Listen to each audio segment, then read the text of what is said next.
Welcome back to Footnotes Folly and to Josephus' Antiquities. I am Pemberton. This is Book 3, Part 2. We left the nation camped at the foot of Sinai.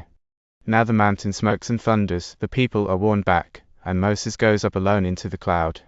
He comes down with the law, the commandments. Josephus, careful man, will not quote out loud, lest he set them down less exactly than God gave them, but he will tell us their force.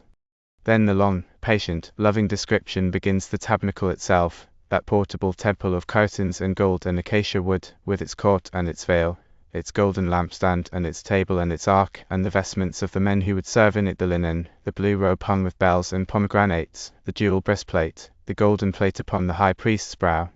Joseph loved this and read meaning into every color and every stone. We will follow him through all of it. Let us take up the story. Moses called the multitude together and told them that he was leaving them to go up to Mount Sinai, where he would speak with God, receive an oracle from him, and bring it back. He ordered them to pitch their tents near the mountain, and to prefer living close to God rather than farther away. After saying this, Moses went up Mount Sinai.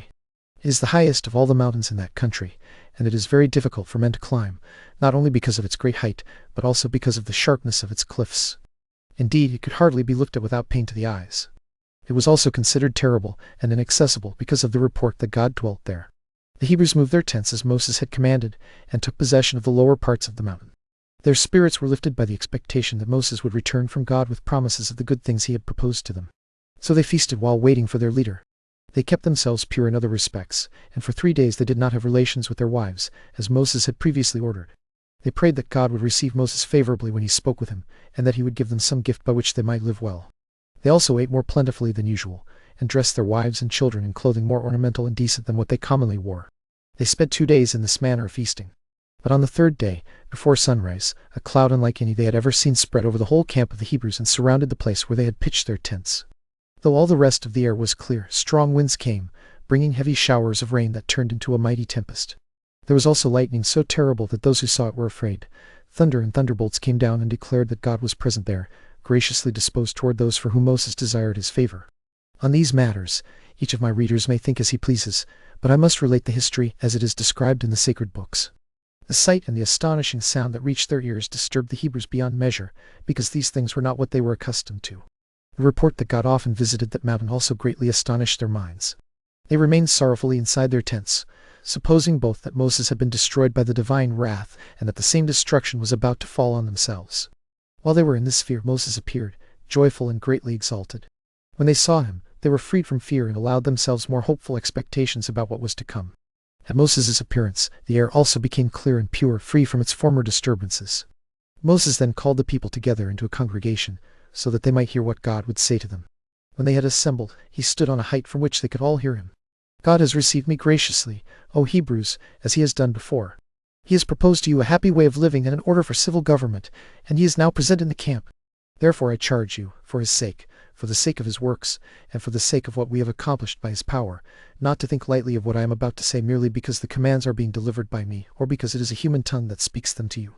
If you properly consider the great importance of the things themselves, you will understand the greatness of the one whose institutions they are, and who has not refused to communicate them to me for our common benefit. Do not suppose that the author of these institutions is merely Moses, the son of Amram and Jocheb. Their author is he who made the Nile run with blood for your sake, and humbled the pride of the Egyptians by many kinds of judgments, he who provided a path for us through the sea, he who devised a way to send us food from heaven when we were distressed by hunger, he who made water come out of a rock when we had very little before, he through whom Adam was made to share in the fruits of both land and sea, he through whom Noah escaped the deluge, he through whom our forefather Abraham, from being a wandering pilgrim, became heir of the land of Canaan, he through whom Isaac was born to parents who were very old, he through whom Jacob was adorned with 12 virtuous sons, and he through whom Joseph became a powerful lord over the Egyptians. It is he who conveys these instructions to you through me as his interpreter. Let them be sacred to you, and defend them more earnestly than your own children and wives. If you follow them, you will live a happy life. You will enjoy fruitful land, a calm sea, and children born complete from the womb as nature requires. You will also be terrible to your enemies, for I have been admitted into the presence of God, and have heard his incorruptible voice. So great is his concern for your nation and for its continuance. After Moses said this, he brought the people, together with their wives and children, so near the mountain that they could hear God himself speaking to them about the precepts they were to practice. This was so the force of what was spoken would not be weakened by being uttered through a human tongue, which could only imperfectly convey it to their understanding. They all heard a voice that came to every one of them from above, so that not one of the words escaped them. Moses wrote those words on 2 tables. It is not lawful for us to set them down directly, but we will state their meaning. The first commandment teaches that there is only one God and that we ought to worship him alone. The second commands us not to make the image of any living creature in order to worship it. The third commands that we must not swear by God falsely. The fourth commands that we must keep the 7th day by resting from every kind of work. The fifth commands that we must honor our parents. The sixth commands that we must abstain from murder. The 7th commands that we must not commit adultery. The 8th commands that we must not be guilty of theft. The 9th commands that we must not bear false witness. The 10th commands that we must not allow ourselves to desire anything that belongs to another. When the multitude had heard God himself give the precepts Moses had spoken about, they rejoiced at what had been said, and the congregation was dismissed. In the following days, however, they came to Moses' tent and asked him to bring them additional laws from God. Accordingly he appointed such laws, and afterward instructed them how they should act in all cases. These laws I shall mention at the proper time, though I shall reserve most of them for another work and give a separate explanation of them there. When matters had reached this point, Moses went up again to Mount Sinai, as he had told them beforehand. He made the ascent while they watched. Since he remained there for so long a time, being absent from them 40 days, fears seized the Hebrews that Moses might have suffered some harm. Nothing saddened or troubled them so much as the thought that Moses had perished. Their opinions about it differed. Some said that he had fallen among wild beasts, and those who held this opinion were chiefly people who were ill-disposed toward him. Others said that he had departed and gone to God. The wiser sort, guided by reason, were not satisfied with either opinion. They thought that just as it sometimes happens that men fall among wild beasts and perish in that way, so it was also likely enough that Moses, because of his virtue, might depart and go to God. They therefore stayed quiet and waited to see what would happen. Yet they were deeply grieved at the thought that they had been deprived of a governor and protector, a man whose like they could never recover. This suspicion would not let them expect any comforting outcome concerning him, nor could they keep themselves from trouble and melancholy over it. Nevertheless, the camp did not dare to move during all this time, because Moses had previously ordered them to remain there. When the 40 days and the same number of nights were over, Moses came down, having tasted none of the food ordinarily appointed for human nourishment. His appearance filled the army with joy. He declared to them how much care God had for them, and by what conduct of life they might live happily. He told them that during the days of his absence God had also revealed that he wanted a tabernacle built for him, into which he would descend when he came to them, and which they should carry with them whenever they moved from that place. There would no longer be any need to go up to Mount Sinai. God himself would come and pitch his tabernacle among them and be present at their prayers. Moses also told them that the tabernacle must be built according to the measurements and construction God had shown him, and that they must begin the work and carry it on diligently. When he had said this, he showed them the 2 tables with the 10 commandments engraved on them, 5 on each table, and the writing was by the hand of God. After this, the Israelites rejoiced at what they had seen and heard from their leader, and they were not lacking in diligence, each according to his ability. They brought silver, gold, and brass, the best kinds of wood, such as would not decay by rotting, camel's hair, and sheepskins, some dyed blue and some scarlet. Some brought the material used for purple dye, and others brought what was needed for white, together with wool dyed in the colors already mentioned. They also brought fine linen and precious stones, the kind that those who use costly ornaments set in ouches of gold. They brought a large quantity of spices as well. From these materials Moses built the tabernacle, which differed in no way from a temple except that it could be moved and carried about. When all these things had been brought together with great eagerness, for everyone was ambitious to advance the work even beyond his ability, Moses appointed architects over the work by God's command. They were the very men the people themselves would have chosen if the election had been left to them. Their names are written in the sacred books: Bezaleel, the son of Uri of the tribe of Judah, the grandson of Miriam, the sister of their leader, and Aholiab, the son of Ahisamach of the tribe of Dan. The people continued what they had undertaken with such eagerness that Moses had to restrain them by proclamation, saying that what had already been brought was enough, as the craftsmen had informed him. Then they set to work on the building of the tabernacle. Moses also told them, according to God's direction, what its measurements and size were to be, and how many vessels it should contain for the use of the sacrifices. The women, too, were eager to do their part in making the garments of the priests and the other things needed for the work, both for ornament and for the divine service itself. When everything had been prepared, the gold, the silver, the brass, and the woven materials, Moses appointed beforehand that there should be a festival and that sacrifices should be offered according to each person's ability. Then he raised up the tabernacle. He measured out the open court, 50 cubits wide and 100 cubits long, and set up brazen pillars, 5 cubits high, 20 on each of the longer sides and 10 pillars across the breadth at the back. Each pillar had a ring. Their chapiters were of silver, but their bases were of brass. These bases resembled the sharp ends of spears. They were made of brass and fixed into the ground. Cords were passed through the rings and tied at their far ends to brass nails a cubit long. These nails were driven into the floor at every pillar, so that they would keep the tabernacle from being shaken by violent winds. Around all the pillars there hung a curtain of fine, soft linen. It descended in a flowing, loose manner from the chapiters, enclosing the whole space and looking very much like a wall around it. This was the structure of 3 sides of the enclosure. The fourth side, which was 50 cubits long and formed the front of the whole, had 20 cubits set apart for the opening of the gates. At this opening stood 2 pillars on each side, like open gates.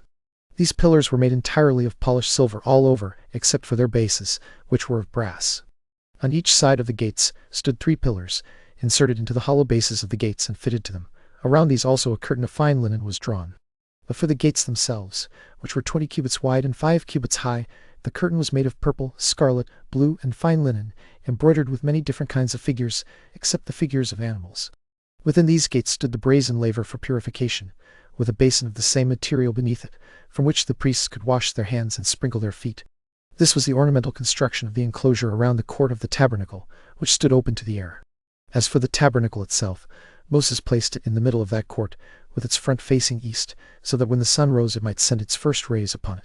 When it was set up, its length was 30 cubits, and its breadth was 12 or 10 cubits. One of its walls was on the south, the other was exposed to the north, and the back part remained toward the west. Its height had to be equal to its breadth, 10 cubits. There were also pillars made of wood, 20 on each side. They were worked into a square form, a cubit and a half in breadth, while their thickness was 4 fingers. Thin plates of gold were fastened to them on both sides, inside and outside. Each pillar had 2 tenons belonging to it, inserted into bases of silver, and in each base there was a socket to receive the tenon. The pillars on the west wall were 6. All these tenons and sockets fitted one another so exactly that the joints were invisible, and the whole seemed to be one complete and united wall.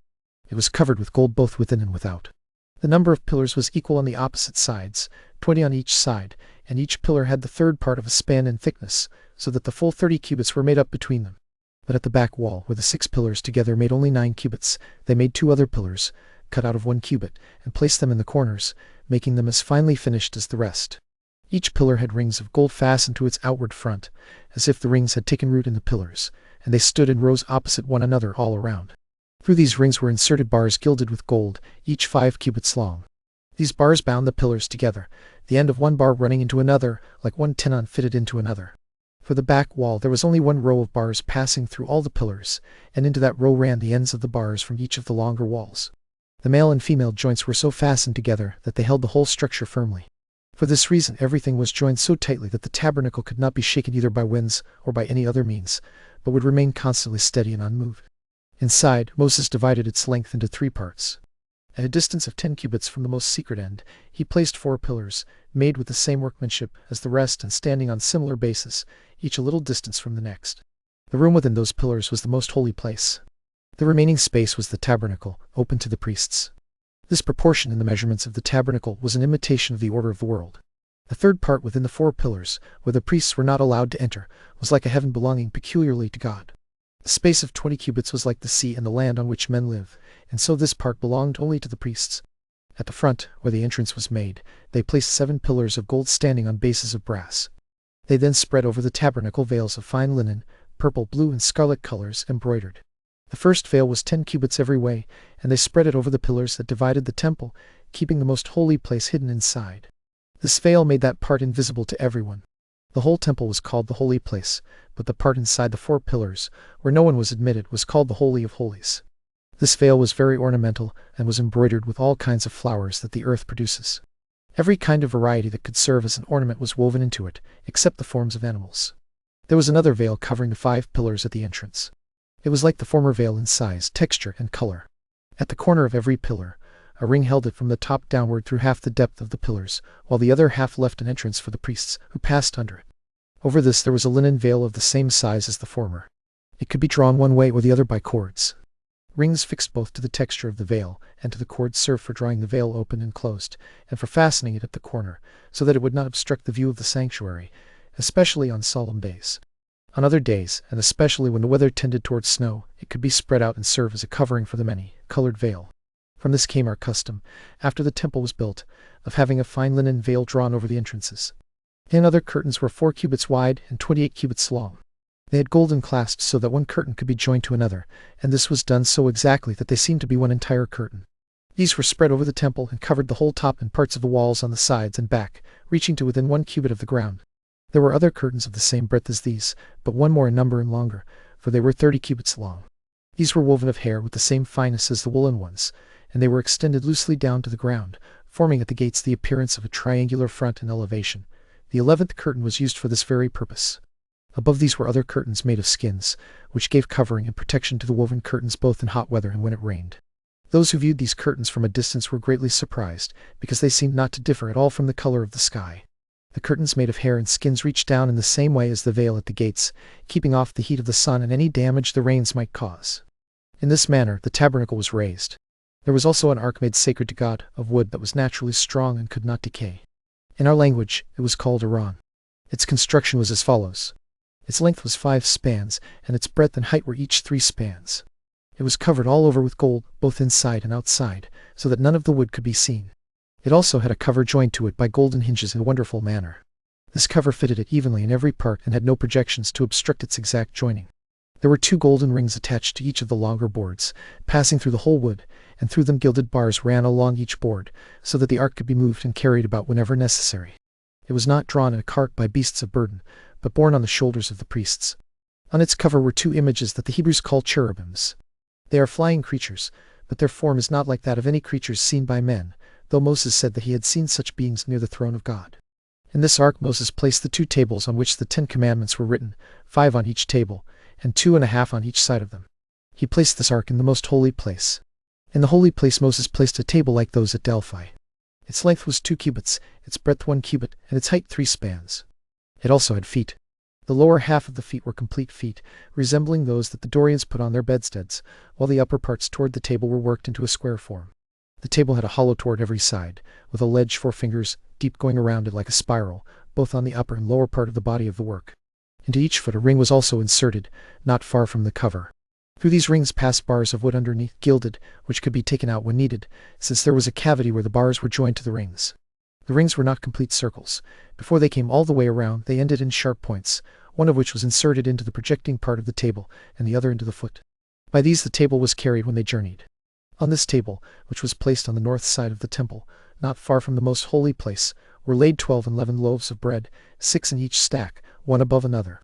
They were made from 2 tenth deals of the purest flour.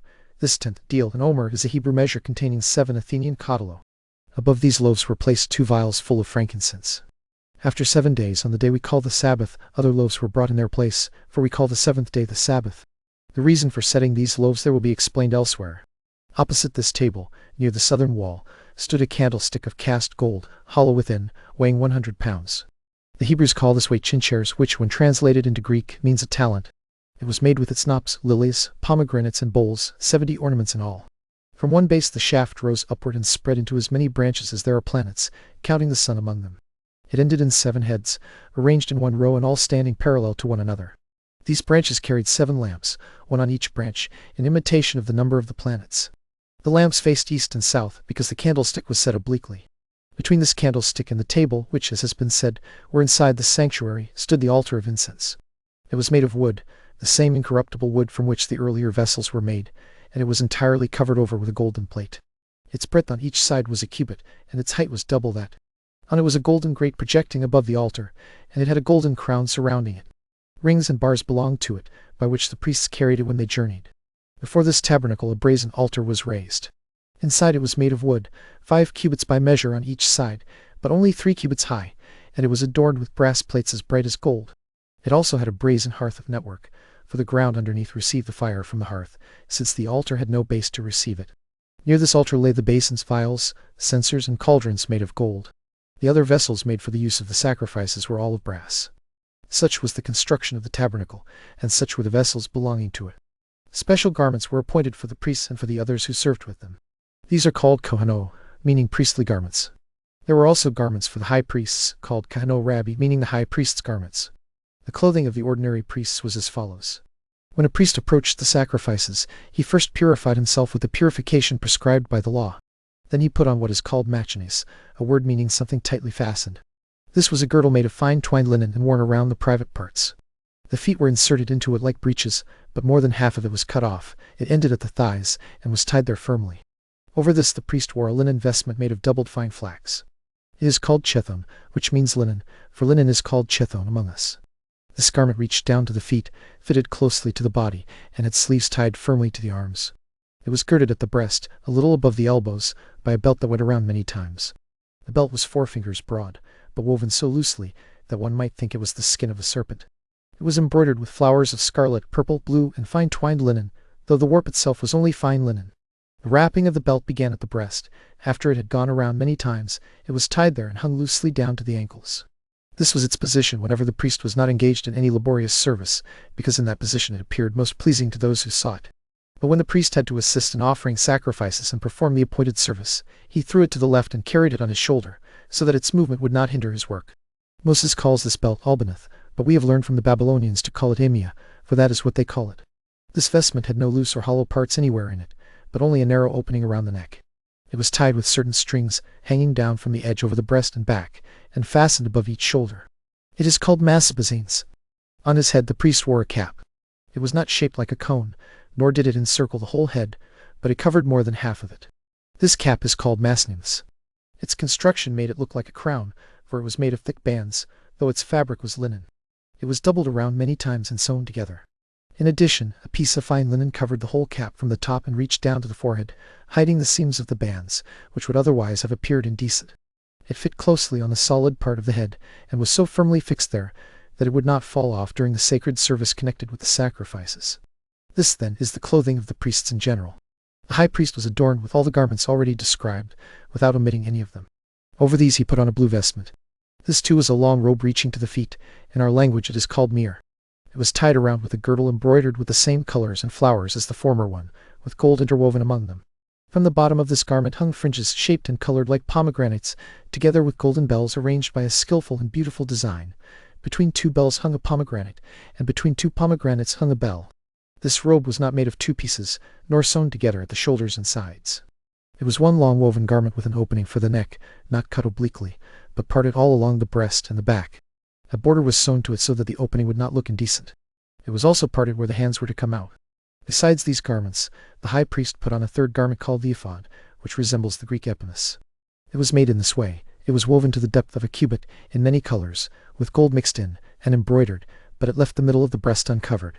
It also had sleeves, and in appearance it did not differ from a short coat. In the empty place of this garment there was inserted a piece the size of a span, embroidered with gold, and with the other colors of the ephod. This piece was called the essen, the breastplate, which in Greek means the oracle. It exactly filled the open space in the ephod. It was joined to the ephod by golden rings at each corner, with similar rings attached to the ephod, and a blue ribbon was used to tie them together through those rings. So that the spaces between the rings would not appear empty, they filled them with stitches of blue ribbons. There were also 2 sardonyxes on the ephod at the shoulders, fastening it like buttons, with each end running to the sardonyxes of gold, so that they could be buttoned by them.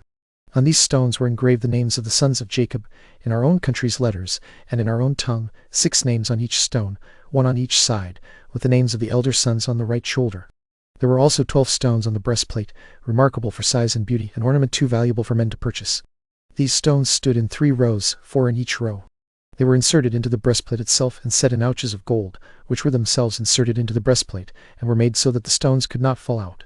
First 3 stones were a sardonyx, a topaz, and an emerald. The second row contained a carbuncle, a jasper, and a sapphire. The first stone of the third row was a ligure, then an amethyst, and the third was an agate, the 9th stone in the whole number. The first stone of the 4th row was a chrysolite, the next was an onyx, and then a beryl, which was the last of all. On these stones were engraved the names of all those sons of Jacob whom we regard as the heads of our tribes, each stone receiving the honor of one name, in the order in which they were born. Since the rings by themselves were too weak to bear the weight of the stones, they made 2 other larger rings at the edge of the part of the breastplate that reached toward the neck, inserting them into the very fabric of the breastplate. These received finely wrought chains, which connected them by golden bands to the tops of the shoulders. The ends of those bands turned backward and went into the ring on the projecting back part of the ephod. This secured the breastplate so that it would not fall out of its place. A girdle was also sewn to the breastplate, made of the colors already mentioned, with gold interwoven. After it went once around, it was tied again on the seam and hung down. There were also golden loops that received the fringes at each end of the girdle and held them completely. The high priest's mitre was the same as the one already described, worked like that of all the other priests. Above it, however, there was another covering, made with embroidered blue bands, and around it was a polished golden crown in 3 rows, one above another. From this rose a golden cup resembling the herb we call saccharis, which Greeks, skilled in botany, call hyacinthus. Since someone may have seen this herb without having been taught its name, or may know the name but not recognize the plant when he sees it, I will describe it. The herb is often more than 3 spans tall. Its root is like that of a turnip, and anyone who compared it to one would not be mistaken. Its leaves are like mint leaves. From its branches it sends out a calyx that clings to the branch. Around it is a coat that it naturally casts off when it changes in order to produce its fruit. This calyx is about the size of the bone of the little finger, but around its opening it is like a cup. To describe it more fully for those unfamiliar with it, imagine a sphere divided into 2 parts, rounded at the bottom, but with another section rising from that bottom to form a circumference. Imagine it gradually narrowing, so that the hollow part becomes properly smaller, and then gradually widening again at the rim, like the navel of a pomegranate with its notches. Such a coat grows over this plant, making it a hemisphere as if accurately turned on a lathe, with notches rising above it. These, as I said, grow like those of a pomegranate, except that they are sharp in end and prickles. The fruit is preserved by this coat of the calyx, and the fruit is like the seed of the herb sideritis. It sends out a flower that seems to resemble that of the poppy. The crown was made in this form, extending from the back part of the head to each temple. But this ephilis, for that is what the calyx may be called, did not cover the forehead. The forehead was covered with a golden plate on which the name of God was inscribed in sacred characters. Such were the ornaments of the high priest. At this point one may wonder at the ill will people bear toward us, which they claim to bear because we despise the deity whom they pretend to honor. If anyone considers the structure of the tabernacle, and examines the garments of the high priest and the vessels we use in our sacred service, he will find that our legislator was a divine man and that others reproach us unjustly. Anyone who looks on these things without prejudice and with judgment will find that every one of them was made as an imitation and representation of the universe. When Moses divided the tabernacle into 3 parts and allowed 2 of them to the priests as accessible in common places, he signified the land and the sea, since these are open to all. But he set apart the 3rd division for God, because heaven is inaccessible to men. When he ordered 12 loaves to be placed on the table, he signified the year, divided into that many months. By branching the candlestick into 70 parts, he secretly indicated the decani, or 70 divisions of the planets. The 7 lamps on the candlestick referred to the course of the planets, for that is their number. The veils, composed of 4 materials, declared the 4 elements. Fine linen properly signified the earth, because flax grows from the earth. Purple signified the sea, because that color is dyed with the blood of a sea shellfish. Blue was suited to signify the air, and scarlet naturally indicated fire. The high priest's linen vestments signified the earth. The blue denoted the sky, with its pomegranates like lightning and the sound of its bells resembling thunder. The ephod showed that God made the universe from 4 elements, and I suppose the gold woven into it related to the splendor by which all things are enlightened. Moses appointed the breastplate to be placed in the middle of the ephod to resemble the earth, because the earth has the very middle place of the world. The girdle that surrounded the high priest signified the ocean, because it goes around and encloses the universe. Each of the sardonyxes, the stones that serve like buttons on the high priest's shoulders, represents the sun and the moon. As for the 12 stones, whether we understand them as the months or as the same number of signs in the circle the Greeks call the zodiac, we shall not mistake their meaning. The mitre, being blue, seems to me to mean heaven, for how else could the name of God be inscribed on it? It was also adorned with a crown, and that crown was gold, because of the splendor in which God is pleased. Let this explanation be enough for now, since the course of my narrative will often, and on many occasions, give me opportunity to speak more fully about the virtue of our legislator. And we will halt there, with the tabernacle planned down to its clasps, and the high priest's robes laid out in blue and scarlet and gold, a sanctuary not of stone, but of cloth and poles, built to be carried, because the God of this people meant to travel with them. But a sanctuary needs servants, and an altar needs priests. Next time, in part 3, the consecration of Aaron and his sons, the manner of the sacrifices, the round of the festivals, the laws of purity, and a long table of the statutes by which this nation was to live. Mind the footnotes, and beware the folly.